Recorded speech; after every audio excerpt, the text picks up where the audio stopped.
అందరికీ నమస్కారం అండి.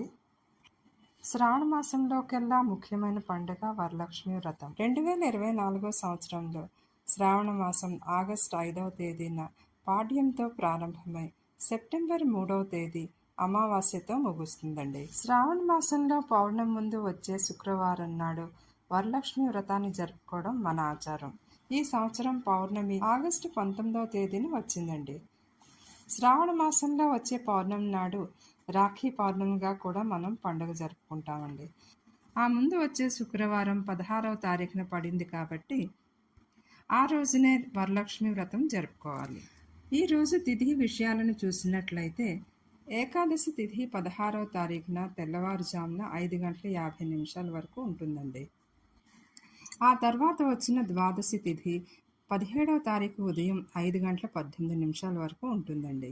ఈరోజు మూలా నక్షత్రం ఉంటుంది కాబట్టి 2024 సంవత్సరంలో ఆగస్టు 16వ తారీఖున వరలక్ష్మి వ్రతం జరుపుకోవాలండి. ఆ రోజున మరొక ముఖ్యమైన పండుగ ఉందండి. అది ఏంటంటే పుత్రదా ఏకాదశి. ఎవరికైతే మగ సంతానం ఉండదో ఈ రోజున వారు విష్ణుమూర్తికి పూజించినట్లయితే పుత్ర సంతానం కలుగుతుంది, ఆయుష్ వృద్ధి అవుతుంది. పుత్రదా ఏకాదశులు 2 వస్తాయండి సంవత్సరంలో. ఒకటి పుష్యమాసంలో వస్తుంది, రెండవది శ్రావణ మాసంలో వస్తుంది. ఈ 2 ఏకాదశులు చాలా మహత్యాన్ని కలిగి ఉన్నాయండి. పుత్ర సంతానం కోసం, సంతాన అభివృద్ధి కోసం, సంతాన సౌఖ్యం కోసం శ్రావణ మాసంలో వచ్చే ఏకాదశిని పుత్రదా ఏకాదశిగా పూజ చేస్తారండి.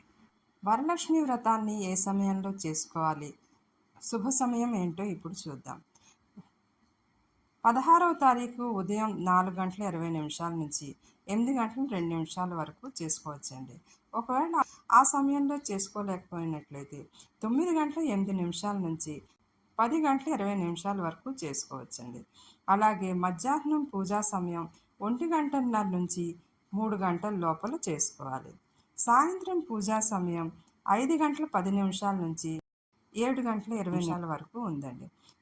ఈ సమయంలో అమ్మవారికి హారతి ఇచ్చిన తర్వాత ముత్తైదువులకు తాంబూలం ఇచ్చుకోవాలండి.